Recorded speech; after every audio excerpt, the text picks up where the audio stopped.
'Cause I think it's so easy to fall in love. So come give me a call and we'll fall into us. I'm the perfect mix of Saturday night and the rest of your life. Anyone with a heart would agree.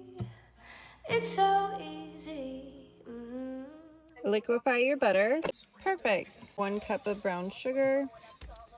This helps with that soft texture. If you mix granulated sugar, which is your white sugar, with the brown sugar, that mixture gives it that really nice texture. Put in 1 cup of brown sugar. Now we're putting in a 3/4 cup of white sugar. Combine the sugars with the melted butter. All right, go ahead and grab 2 large eggs. I don't really care about the size of your eggs, guys. I just care if you have them. 1, 2. To make sure I have this well mixed, I'm gonna add it while I mix in the egg so I can see it. You're gonna add in 1/2 tablespoon. Brian Harpo was actually still employed by Turning Point USA when he sat down for this meeting, for this interview. All right, now let's stir this up. Has done a whole bunch. Oh my goodness, that smells so good. And if they can't produce it, this has ever been discussed. The lawyer in this letter says the following: Turning Point USA from right? Isn't that a good point? Next, you need 2 1/4 cup of spoon flour. That means you don't want to scoop it and press it all in hard and pack it, because that won't give you the texture that we're looking for. We're looking for soft, chewy, and fluffy. So you have to spoon it in. And at the very end, you're going to want to level it off. I'll show you that. So this is what I mean. Do not scoop and pack it down, because that will make your cookies really dense and spread out. You don't want that. So I have spooned this in, and now we're going to level it off. The second statement is asking all right, and that is 1 cup. So we're going to do that again, and then 1/4 cup. My boy Kevin, who clips my YouTube videos for me, who takes the Twitch and clips it up. 2. I'm just eyeballing this. I think this is about 1/4 cup. I spoon fed this one as well, just so I don't waste my cacao, although the recipe doesn't call for that. We love this. So we have a 3/4 cup, so not a full cup. I don't want to waste any more dishes, so we just did 3/4. Fractions. All right, 1 teaspoon of baking powder. I've been feeling like a bad bitch all goddamn day. 1/2 teaspoon of salt. I like to make sure everything's well incorporated before we get our chocolate chips and other special chocolate mix-ins.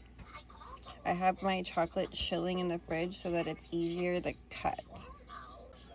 You don't want to over mix this dough to get that fluffy consistency. However, you do want it absolutely 100% incorporated. So you want to do more of a folding motion rather than a vigorous, robust stir. Definitely just some folding. And I like to do a spread as I fold. It should turn into a brownie consistency like this. And you want to keep going until it comes off the entire bowl wall and there is no stickage. Make sure you're getting the bottom areas. As you can see right here, that's where any little parts like this stick, definitely incorporate those. There's some yummy goodness in that. The reason I like to fully incorporate and mix my dough before the hard chocolate mix-ins is so that I can be certain that it is actually well incorporated and that I make sure that it's buttery smooth before continuing. So right here, we have a hard chunk of sugar. And we're definitely not gonna keep that. Recently posting a Terry's orange chocolate inspired cookie. I was asked many times for the recipe. It was a Christmas inspired chocolate that's only around during that time, so I wanted to make a cookie that was more available. They are the same recipes, they just have different finishing dusts and chocolate inserts, as well as instead of having vanilla, I use peppermint.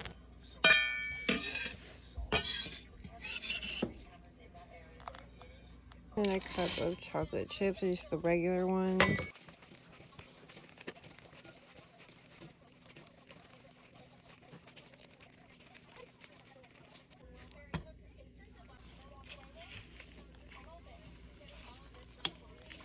Each cookie ball was roughly about 2 tablespoons.